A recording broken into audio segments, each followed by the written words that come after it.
The widow sold her only milking cow for bread. A rancher returned both by nightfall. The cow was gone before I came over the ridge.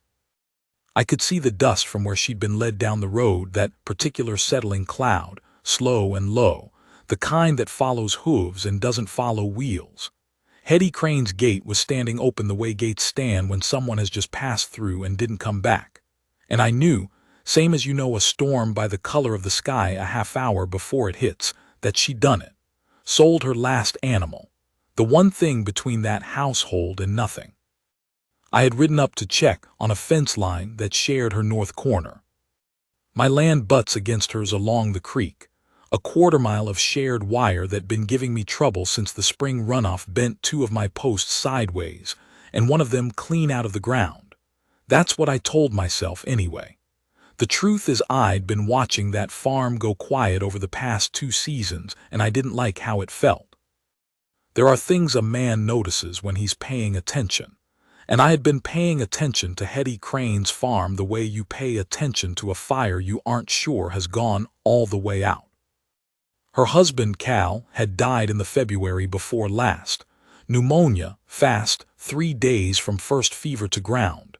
They didn't have the kind of money that holds a farm together without 2 sets of hands. Nobody does, not really, not in this country. I'd known Cal well enough to nod to and shake hands with at the grain merchants, which in this part of the territory is about as well as most men know each other. He was a quiet, serious man, careful with his word and his land both. They had 2 children, a boy about 9 and a girl a few years younger, and even from a distance you could see the household was being run with whatever was left after grief and shortfall had taken their share. I'd seen Hetty maybe a dozen times since Cal passed. She didn't carry her grief loudly. She carried it the same way she carried everything else, which was with her chin set and her eyes forward, and a certain economy of motion that told you she was counting every step. I pulled up my horse at the open gate and just sat there a minute. The yard was tidy in the way a yard is tidy when someone is maintaining it through willpower alone. There is a difference between tidy and tended. Tended means something is growing. Tidy means it's being held. The fence around her kitchen garden had been mended with salvaged wire, different gauge, different age, pieced together from whatever she could find, and the posts that anchored it were still the originals Cal had sunk, and they were starting to lean. The milk house beside the barn had its door closed, which meant nothing inside it was worth cooling. The barn itself was quiet, not the quiet of animals resting in the afternoon heat, the other kind. I sat on that horse for probably a full minute, which is a long time to sit still on a horse outside someone's gate. Then I closed the gate behind me and rode up to the house. She came to the door before I knocked.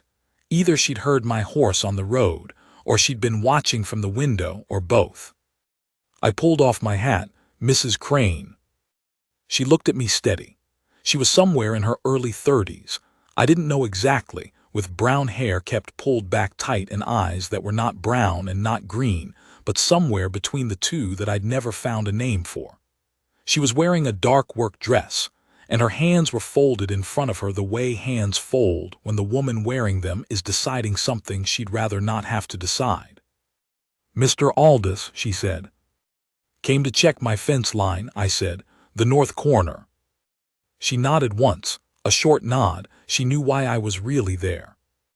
"I saw your gate standing open," I said, and I stopped there because there wasn't a way to say the rest of it without it sounding like something it wasn't meant to be. She didn't look away. "Sold the cow this morning. Bauer's man came and took her." "I see," I said. There wasn't much else that could be said about it, standing right there in her yard with the empty barn behind her and the closed milk house and the leaning posts on the kitchen garden. So I said what was true, which was, "I'll be at my fence line if you need anything." She nodded again, and I put my hat on and rode around the far side of the barn toward the north corner.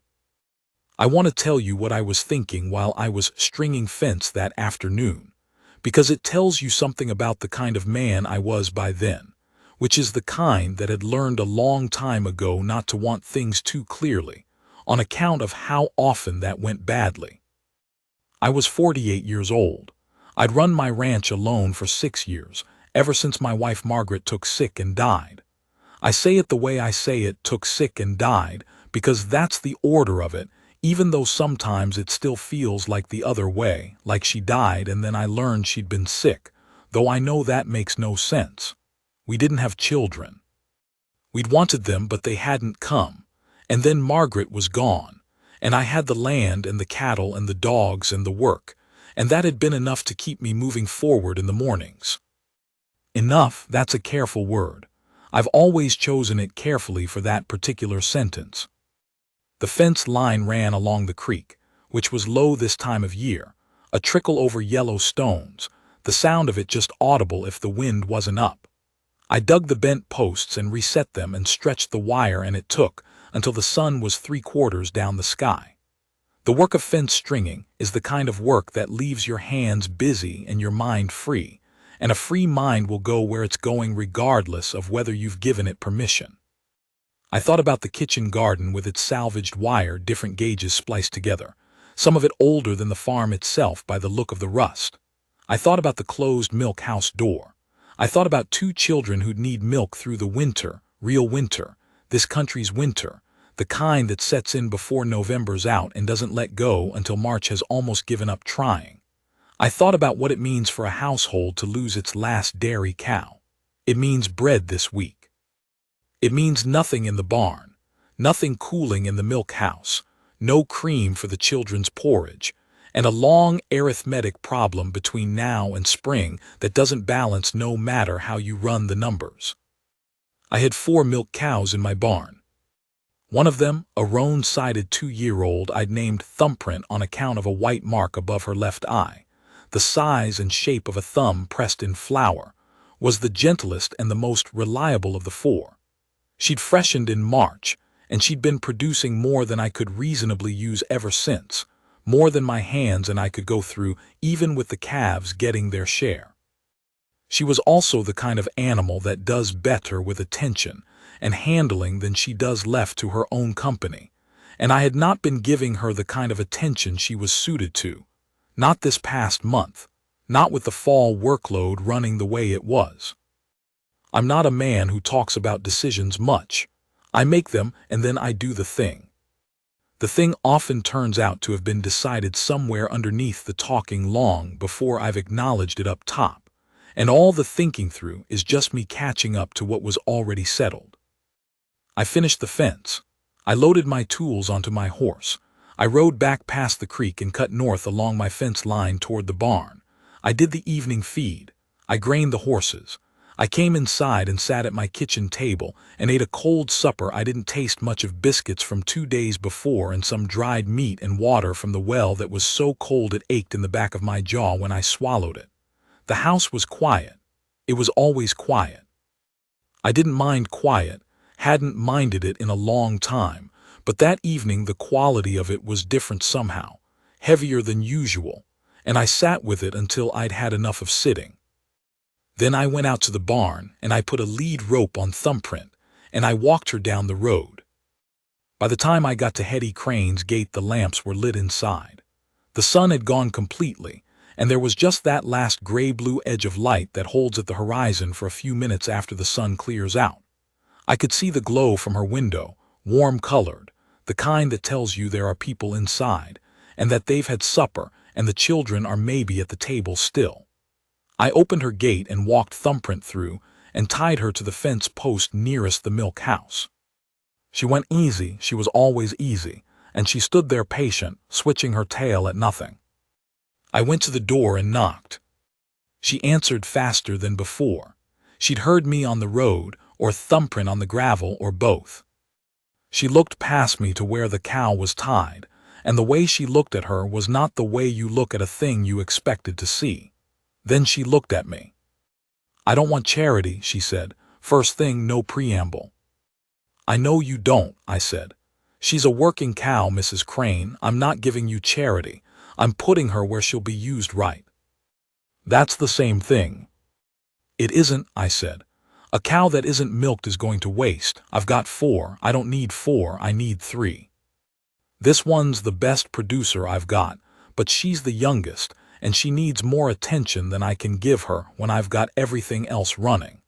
I'd rather she be here where she'll be properly tended." The last part wasn't entirely true and wasn't entirely false. That's about as clean as you can keep a thing sometimes. Hetty Crane stood in her doorway and looked at me for a long time. Long enough that I started to think she was going to say no and send me back down the road with the cow, which I had considered a real possibility when I was walking over. "The children need milk," she said. Not to me exactly. Kind of to herself, the way you say a thing when you've already decided but you need to hear it out loud to make it final. "Yes," I said. She looked at me again. "What's her name?" "Thumbprint," I said, on account of that mark above her left eye. Something in her face changed. Not a smile, not yet, but something that had been set hard and it went slightly less hard, like a rope when the tension eases off just enough to feel. "All right," she said. "Come put her in the barn." I put Thumbprint in the barn and showed her where the feed was kept and how Thumbprint liked to be scratched behind her left ear before she'd settle for the night, and I didn't make more of it than it was. I gave the milk house a look while I was there. The door needed its hinge set. I could see that from across the yard, and the latch was bent. I didn't say anything about it that night. I said good night and I walked back down the road. The night was clear. This country in autumn, when it's clear, lays itself out under the stars in a way that makes you aware of how much of it there is, the dark shapes of the hills to the north, the flat of the land running east, the creek somewhere in the middle of the dark making its small sound. I walked home with my hands in my pockets and the dust cold under my boots, and I felt something I hadn't felt in some time, which was that I had been useful to someone who needed it and hadn't made them feel small for needing it, which is harder than it sounds and worth something when you manage it. I didn't go back for 11 days. I want to say why, because it matters. I had work, always work. A ranch doesn't give you room to breathe in the fall, but that wasn't the whole of it. The other part was that I didn't want Hetty Crane to feel watched. There's a particular pride in a woman who is managing alone, and it's more fragile than it looks. And the wrong kind of attention at the wrong moment can do damage the way a hand offered at the wrong time can send someone falling instead of steadying them. There's an art to giving help that doesn't put the person receiving it in debt to you in their own mind. And part of that art is knowing when to step back and let some time settle into the arrangement before you push on it further. I've known men who don't understand this. Men who do one good thing and then stand over it, checking to see if it was noticed, if it's working, if the person they helped is properly grateful. That's not help. That's something else. Wearing helps clothing. I didn't want to be that, so I stayed away and I let the days run. My fence line along the creek was where I went when I needed to be close to something without going all the way. I checked it twice that week, both times at the north corner where the wire ran closest to her property line. The creek in between was so low by then that you could have crossed it in a long stride. On the second trip, I stood there longer than any fence inspection required, and I looked across at the shape of her barn and the smoke from her chimney, and told myself I was checking on the wire. On the 12th day, I rode my fence line again, and at the north corner, I stopped and looked across toward her place. I could see the milk house door standing open, which meant it was being used. That was all I needed to see. Something over there was going right, and I rode back toward my own barn feeling better than I had any particular reason to feel. On the 14th day, I loaded a quarter of beef onto my pack horse. I'd slaughtered the week before, and the weather was cool enough to keep it, but I had more than I could use on my own before it turned. I'd been eating it every meal for 4 days, and I was tired of it, and there was still half of it left. I rode to her gate. This time her boy was in the yard. He was a serious-faced child, the set of his jaw exactly his father's. He was working at a pile of rope that needed untangling, going at it with the methodical patience of someone who has been taught not to rush a problem. He looked up at me without alarm. "Your mother home?" I said. "In the kitchen," he said. He stood and went inside to fetch her without being asked, which told me how he'd been raised. She came out drying her hands on a cloth. She looked at the pack horse and the wrapped beef, and she was quiet for a moment. "I've got more than I need," I said. "Slaughtered last week. It'll go before I can use it all." She looked at me with those eyes that I still hadn't found a name for, and I could see her turning something over. She did a lot of deciding, Hetty Crane. She didn't give herself or accept things without thinking them through first, which I respected even when it meant I had to wait. "Thank you, Mr. Aldous," she said finally. "Cade," I said, "if you don't mind." She looked at me a moment more. Something in her expression settled slightly, like a door finding its frame. "Cade," she said, and she went to help me unload. I stayed for the unloading and not much longer, but before I left, her daughter came out 6 or 7, with a smear of flour on her cheek and a dress that didn't fit quite right, let out at the hem. She grabbed my hand with both of hers and looked up at me with wide, serious eyes. "Mama said your cow gives more milk than any cow she ever saw," she said. I looked down at her and then I looked up at Hetty, who was looking somewhere off toward the chicken coop, with an expression I couldn't quite parse. "She's a good cow," I said. "She likes to be appreciated." "I told her she was a good cow this morning," the girl said. "I told her 3 times. I said it real clear." "That'll do it," I said. She nodded, satisfied, and let go of my hand and went back inside. I rode home with something warm sitting in my chest that hadn't been there that morning when I'd set out. There are things that happen between people that don't happen in any one moment. They accumulate, the way silt builds on the bank of a slow river, until one day you notice the shape of the land has changed, and you can't point to a single rain that did it. What developed between me and Hetty Crane over those weeks was like that. No single event, no turning point you could circle on a calendar, just a steady adding up of small things until they had enough weight to feel like something real. I started going over twice a week, sometimes 3 times, not always with something to bring, sometimes just to look at the fence line or check on thumbprint, and sometimes because there was a job that wanted 2 pairs of hands and she didn't have them and I had them, and that was reason enough. I restrung her kitchen garden fence with proper gauge wire and set 3 new posts, tamped in solid so they wouldn't move. I split a cord of firewood that had been sitting in round since spring, green still in the center, but dry enough on the outside to use. I fixed the hinge on the milk house door and the bent latch, and while I had the tools out I looked at the barn roof, which had 2 shingles lifted on the south slope where the wind comes hard, and I patched those. I looked at the well cover, which was cracked along one edge, and I replaced the board. These were not grand things. They were the kind of things any working farm needs and that pile up on a person when they're short-handed. They were also the kind of things a man does when he's trying to say something he doesn't yet have words for and isn't sure he's earned the right to say directly. I knew what I was doing. I wasn't pretending to myself that it was only practical. She never made it easy, not at first. She thanked me carefully, and she watched me while I worked with a level attention that didn't miss much, and she didn't make conversation easily. That's not the same as being cold.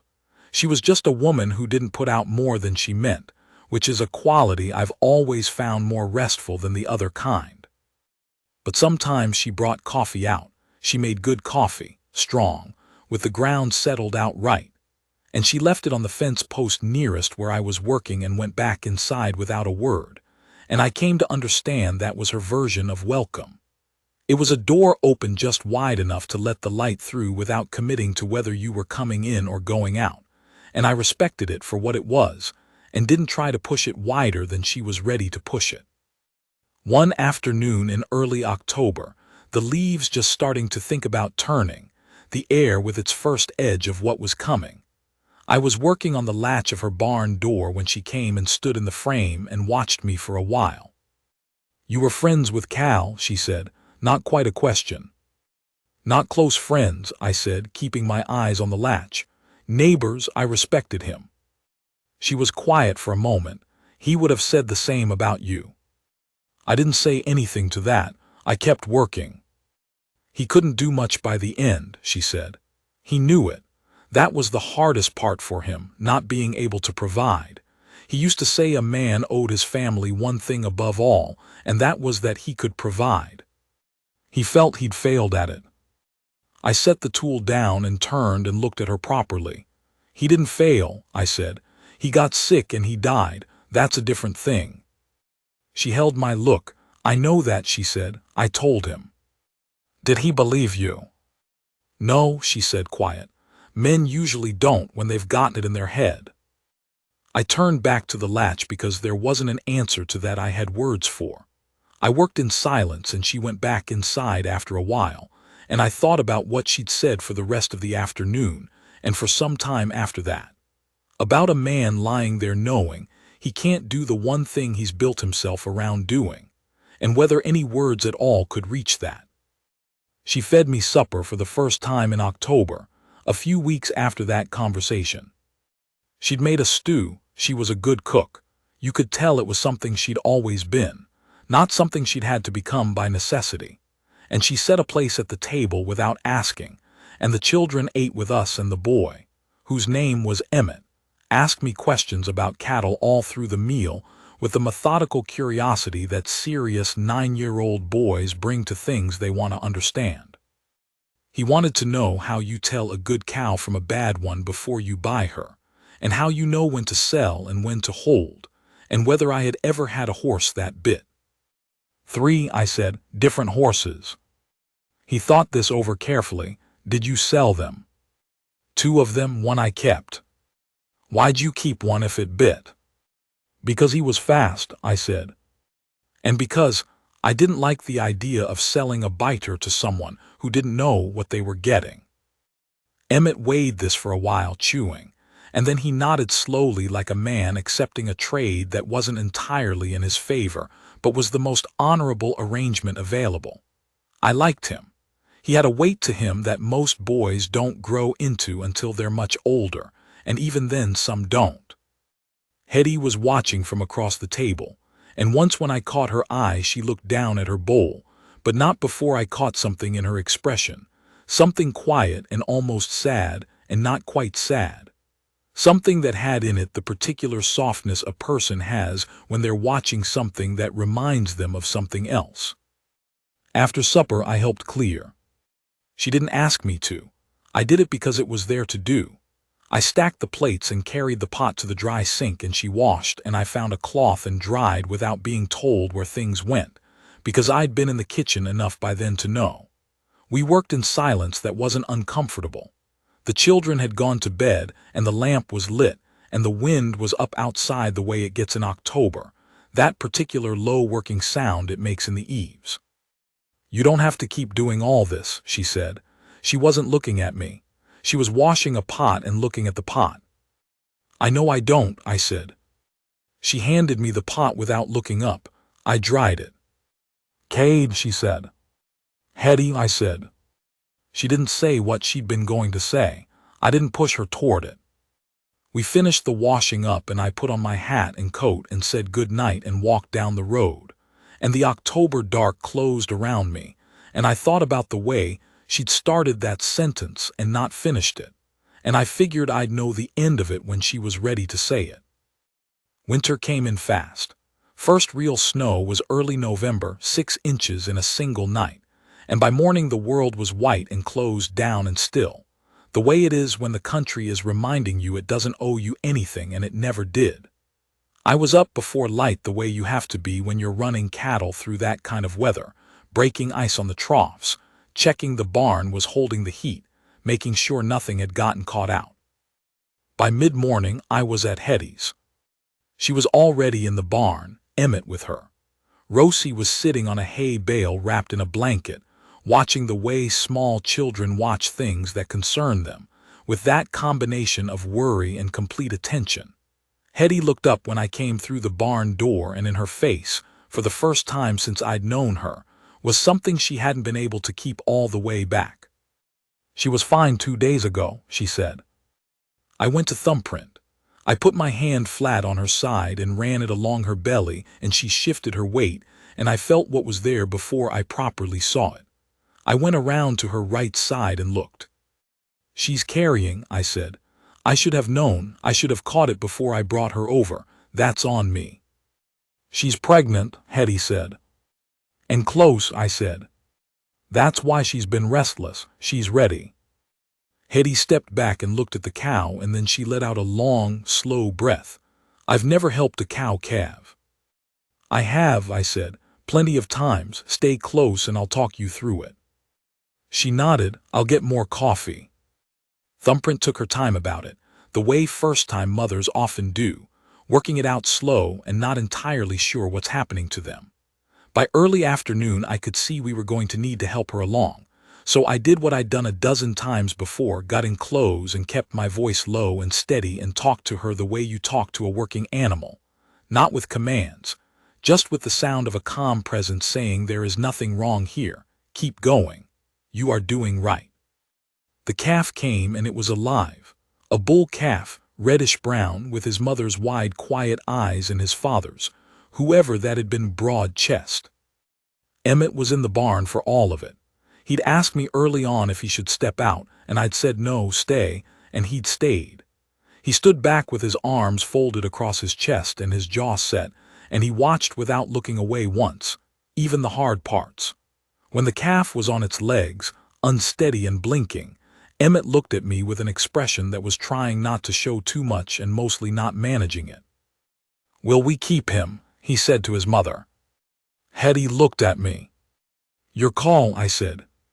He's a bull calf, so it'll be your decision how you want to handle the spring. She thought about it the way she thought about everything, not quickly, not impulsively, but straight through. He's a good-looking animal, she said. He is, I said. We'd need to carry him through winter. Hay and grain, he's not a big cost. She looked at the calf, who was making his first investigations of his mother with the focused intensity of something that has just arrived in the world and is trying to figure out what it is. Then we'll keep him, she said. We'll see where we are come spring. Emmett nodded once, exactly like a man agreeing to a reasonable deal. I cleaned up at the water barrel, and when I turned around, Hetty was there with a dry cloth. I took it from her and our hands were close, her fingers cold even through the cloth, and I felt it in a way I'd been not quite letting myself feel things all fall. I didn't say anything about it. I dried my hands and rolled my sleeves back down and started toward the barn door. Cade, she said. I stopped. Thank you, she said, and the way she said it, there was something in it that had more weight than the word usually carries, something underneath it that was saying more than what was being said. That's a good calf, I said. She did well. I'm not talking only about the calf, she said. I looked at her. The lamplight in the barn threw everything amber and her face was plain in it, no decoration, just her face looking at me. I know, I said. We stood there in that cold barn with the new calf and the lamp throwing its light, and neither of us moved toward or away from the other. I thought, this is a moment I will remember exactly, the cold, and the lamp, and the smell of hay and fresh birth, and her standing there with that look on her face, for as long as I have memory to hold it. After that, things were different in a way that didn't need naming. I came over more. I stayed longer. Some evenings after supper we sat on the porch, even in November, wrapped up, steam rising from our cups, and watched the dark settle over the land and talked or didn't talk, and both were fine. She told me about Missouri, where she'd grown up on a farm that was easier country than this but didn't have the same quality of sky, she said, and she'd missed the sky here the one time she'd gone back to visit after marrying Cal. She said she thought hard country made people clear-eyed about what mattered because you couldn't afford the luxury of confusion. She said it not like a philosophy but like an observation, the way she said most things. I told her about Margaret. 6 years had put enough distance on it that I could talk about her without the weight it used to carry, which I believe means you've done the grief the way it needs to be done, even if you can't point to when the change happened.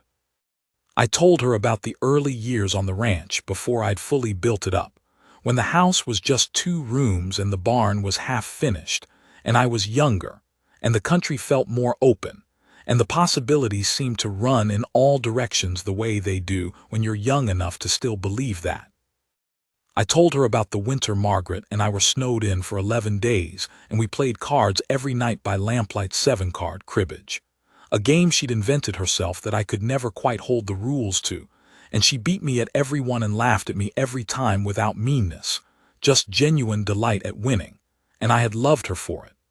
I told her what a good woman she had been, and what I still owed her memory, and that I wasn't trying to replace anything. Hetty listened the way she did everything, with her full attention, not looking away, and not filling the silences with words when there weren't any that fit. One night, November by then, cold enough that our breath was visible even on the porch with our coats on, I told her what I thought had happened to me in the years since Margaret died. I told her I had closed some things off. Not on purpose, not with any decision I'd made consciously. The way a river closes off a channel when there isn't enough water to keep it moving, not because of anything dramatic, just because the pressure behind it is gone. I'd been aware of the result, without being aware of the process. I told her I hadn't known what had been closed or even that it was closed until the afternoon I'd come over the ridge and seen her gate standing open, and the dust of the road where the cow had gone, and something in me that had been very quiet for a long time had made a noise. I don't know how else to say it than that. She was quiet for a while after. The moon was up, half full, giving good light over the pasture. You could see the dark line of the creek from the porch. The stars were out the way they get out here in November when the air is clear, dense, crowded, not the kind of sky that makes you feel small, but the kind that makes you feel like you're included in something large. When I sold Bessie, she said, that was the name she'd given the cow she'd sold, a name I hadn't known until then. I went into the milk house after and I cried, not where the children could see me. I went in there and shut the door and I stood in the dark and I cried for maybe 5 minutes and then I stopped and I went back to the kitchen and made supper and the children never knew. She looked at her cup. I'd been thinking for a while that I wasn't going to be able to keep the place through winter. Not on what I had. I'd been doing the figures and I couldn't make them come out. I know, I said. I don't think I would have managed it, she said. I want you to understand that I know what you've done, what you kept from happening. I'm not someone who lets a thing like that go unseen. You don't owe me for it, I said, not in the way you're thinking. I know I don't, she said. That's not what I mean. She turned and looked at me in the moonlight, direct the way she was always direct. I mean that I see you, Cade, what you've done and the way you've done it. You didn't come over here putting on a show or making me feel like I owed something. You just did what needed doing and you let it be a plain, practical thing, and I know that took more thought than most men bother with. She paused. I don't think many people look at you clearly. I think you're used to just working and being reliable and not being seen for it, and I want you to know that I see it. I see you. I'm 48 years old. I've been through what I've been through and I've come out of it mostly level. I'm not a man who shakes easy, but what she said right there, in that plain way of hers, like it was a simple fact she was stating for the record, that found a place in me I hadn't known was open to being found. I set my cup down on the porch rail. I looked out at the dark pasture and the moon-bright line of the creek, and I let out a long breath that made a small cloud in the cold air. Thank you, I said. She put her hand on mine where it rested on the rail, cold fingers, the way they always were. She left them there and I turned my hand over and held it. We sat like that a while, looking at the dark and the creek in the hills, not talking.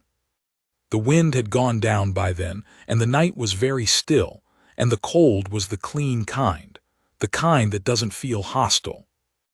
I thought about what it was, sitting there. I thought about the fact that for years I had done every day's work knowing it was good work, and not knowing if there was anyone who would ever see it clearly. I thought about how long a man can carry that before he stops noticing he's carrying it. And then I stopped thinking about it and just held her hand in the cold and looked at the country we both lived on. That was enough for that night, more than enough. December came and the real cold came with it. The kind that splits fence posts overnight and freezes the water in the lines, and makes the horses stand with their rumps into the wind and their heads dropped. I was back and forth between my place and hers almost daily by then, and I'd stopped keeping count of the trips or accounting for the reasons, because it had begun to feel like what it was, which was the most natural arrangement available, her farm and mine and the creek between them, and the road running alongside the creek, and me on it. The children had settled into having me around the way children settle into things that are good for them before they're old enough to put words to why. Rosie had been calling me by my first name from almost the beginning, which Hetty had corrected twice and then given up on. Emmett was more careful. He was a careful boy in most things, but one afternoon he found me in the loft cutting hay, and he came up the ladder and stood there and said, "My father used to do that same way. Left hand down, right hand pulling." And then he went back down the ladder without another word about it. He didn't need another word about it, and neither did I. I had been thinking for some weeks about something I wanted to say to Hetty, thinking about it the way I think about things I haven't settled yet, not quite looking at it directly, the way you don't look straight at the sun but you always know where it is in the sky. I knew what I wanted. There was no uncertainty about that. The uncertainty had been gone for a while. What I was uncertain about was the approach. How to say it to a woman who valued her own ground under her own feet, who had managed through her grief and her shortage by sheer force of will and careful thinking, and who didn't need rescuing and hadn't needed it even at the bottom. She'd needed help, which is a different thing. A woman like that doesn't want to be swept into anything. She wants to be asked, plainly and honestly, in a way that makes it clear the asking has been thought through, that you see her clearly, that you're not offering some shape of thing you've decided on without consulting her about what shape suits her. I'd thought about how and when for probably 3 weeks. I'd started sentences in my head and stopped them and tried different ones. A man can spend a lot of time doing that in a quiet house in the evenings, and I did. I didn't mind the time it took. Some things earned their difficulty. I chose a Sunday, the first clear one after a week of gray skies that had closed the world down to what was right in front of you. Sunday is the one day that has a little room in it, a little space between the morning work and the next thing. If I was going to say something real, I wanted room enough to say it right. I went over mid-morning. She was baking. I could smell it from the yard, bread and something underneath it, maybe dried apple, and I knocked and she called me in and I came into the kitchen, and it was warm and I stood with my hat in my hands. She looked up from the table and looked at my face, and whatever she read in it told her this wasn't the same as the other mornings. "Cade," she said. "I need to say something," I said, "if you'll hear it." She dusted her hands on her apron, and she stood straight and gave me her full attention in the way she gave everything her full attention. Those eyes. "I'm not a man who's good at long speeches," I said, "so I'll say it short. I care about you and the children and this place. I have for some time. I'm not looking to push you anywhere or move you off your own ground. This is your farm and it'll stay your farm. What I'd like, if it suits you, is to be beside you in it. Not just down the road when something goes wrong. Beside you." She looked at me for a long time after that. Long enough that the only thing in the room I was aware of was her face. "Emmett likes you," she said. That was the first thing she said. "I like him," I said. "He doesn't like easily," she said. "He's like his father in that." I waited. "Rosie would follow you off a cliff," she said, "which she would do with anyone who was kind to her, but still." "Hetty," I said. "I'm getting to it," she said, and then her mouth moved in a way that was finally, without question, a smile, small, not put on, just real, the way her real expressions always were. "I've been waiting for you to say that since October." Something let go in my chest. something that had been sitting there tightly for longer than I'd known. "I should have said it sooner," I said. "You said it when it was ready to be said," she said. "That's the right time." She came around the table and she stood in front of me and she took my face in both her hands, cold, flour-dusted, the hands of a woman who works, and she looked at me straight, the way she looked at everything she was making a decision about. "I see you, Cade Aldous," she said. "I've been seeing you since the night you walked that cow down the road in the dark. I was watching from the window, the children were in bed and I was standing there in the dark of the front room, and I watched you come through the gate and tie her up and come to the door. And I thought, there's a man who does what's right when no one's watching and doesn't expect anything for it." She paused. "There's not many of those." I put my hands over hers where they held my face. I could feel the flour on her fingers. "I'll work hard for this," I said. "I want you to know that." "I already know it," she said. "That's not what worries me." "What worries you?" She thought about it honestly for a moment. "Nothing," she said, and she meant it. I could hear that she meant it. "Right now, nothing worries me." I held her hands against my face, and then I pulled her toward me and she came. And I held her in that warm kitchen with the bread smell around us, and the December light coming in through the window, pale and clean. She was solid the way a woman is solid who has worked her whole life with her body, not soft, not fragile, and she held onto me like she meant for it to count. We married in the spring. The preacher came out from town on a clear day in May when the grass was new, and the cottonwoods along the creek were just leafing out. And we did it in the yard because Hetty wanted to be outside. She always said the inside of a building was where you went when the weather made you, not when it was a choice. Emmett stood straight through all of it with his hands at his sides, and afterward he came and shook my hand firm and held it for a moment, the way his father must have shaken hands, and then he let go and went to stand by his mother. Rosie had picked flowers from the yard that morning and put them in her hair, and partway through the ceremony she started to cry, quiet, not making a fuss of it, just tears running down. I crouched down after and asked her why. "Because now you live here," she said. "You don't have to go down the road anymore." I didn't have an answer to that I could have said out loud in front of the preacher and the few neighbors who'd come. So I just put my hand on the top of her head for a moment and stood back up. That first summer my spread ran alongside hers the same as it always had. I didn't combine them right away. It wasn't the time and it wasn't necessary yet. There would be time to work out what made sense in the long run and to let Emmett and Rosie adjust to the way things had become before we changed anything else. A ranch doesn't need to be reorganized all at once. The land wasn't going anywhere. We had time, which is a thing I had not always felt I had, and which I was newly grateful for. I rode back and forth as I always had. Only now when I came in the evenings there was a lamp on and supper waiting, and the sound of the children inside the house, and the word home had acquired a different weight than it had carried before. The fence line at the north corner, the one I'd come to fix that first afternoon, the one that had given me my raisin, I kept in good repair, checked it every few weeks whether it needed it or not, walked it in the early mornings when the light was new and the creek was making its sound over the stones. It had become one of those things you maintain not because it needs it, but because maintaining it has come to mean something. The wire was good. The posts were solid. I'd put them in right and they would stand. Thumbprint's bull calf grew well through that summer.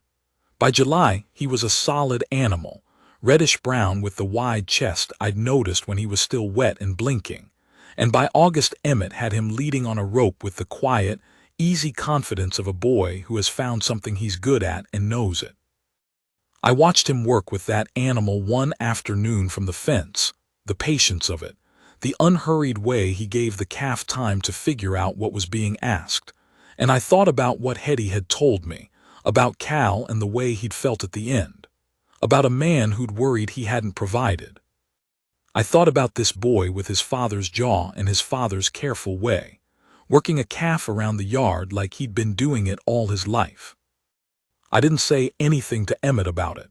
Some things don't need saying out loud. They just need someone standing at the fence paying attention to what's there.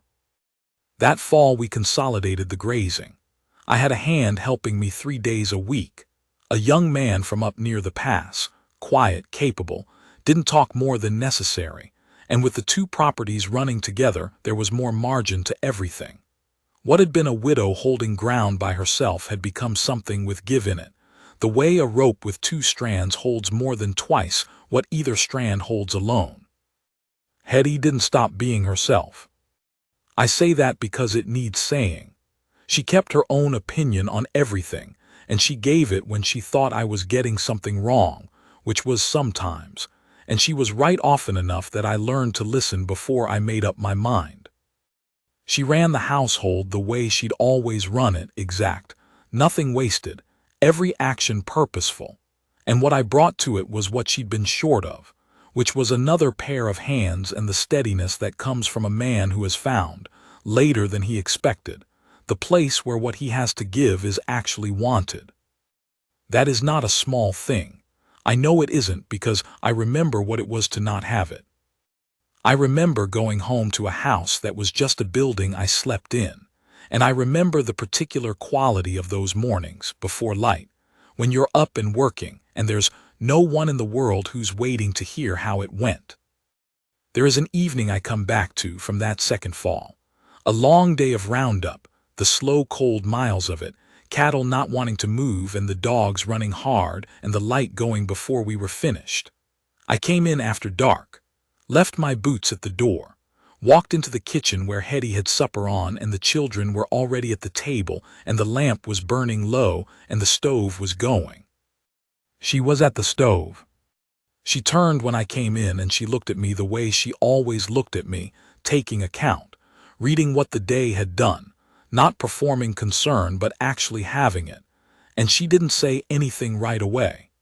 She turned and moved the coffee pot to the forward burner and poured a cup and brought it to where I was hanging my coat. Just that, she handed me the cup. I took it and I looked at her and she looked at me, and in that lamplight her face was exactly what it always was, no show in it. Nothing extra, just Hetty, looking at me like I was something worth looking at. "Long day," she said. "Yeah," I said. "Supper's hot," she said. "Good," I said. She turned back to the stove. I sat down at the table. Rosie told me 3 things that had happened since morning in the quick, breathless way she told everything. Emmett passed the biscuits before I could reach for them because he knew I liked them and he'd learned by watching. And I sat at that table in that warm room with those people around me, and I drank the coffee she'd handed me, and I felt as clear and plain as I've ever felt anything in my life that I was exactly where I was supposed to be, that this was the place. This kitchen, this table, this woman at the stove, these children. I'd been a useful man my whole life. I'd worked hard and I'd been reliable, and I'd provided what I was supposed to provide. But there's a difference between being useful in the abstract to your land, to your stock, to the general order of things, and being useful to someone specific, someone who is waiting for you, someone whose face changes in a particular small way when you walk through the door. I hadn't had that in 6 years. I hadn't been sure I'd have it again. Outside, the wind had come up. You could hear it the way you always heard it in October, working at the corners of the house, that low sound under the eaves. It was the same wind that had blown across that open gate on the afternoon all this started, the same country, the same cold, the same sky. But I was on the inside of it now. And there was a particular kind of rightness to that which a man only understands when he's spent long enough on the wrong side. The coffee was hot. The lamp held steady. Rosie was still talking. Emmett was eating with the concentrated quiet of a boy who has somewhere to be in the morning and knows how to be ready for it. I had somewhere to be too. Same place as yesterday. Same place as tomorrow if I was lucky enough for tomorrow to come. That was enough. It was more than enough. It was everything a man needs, if he's honest about what that is.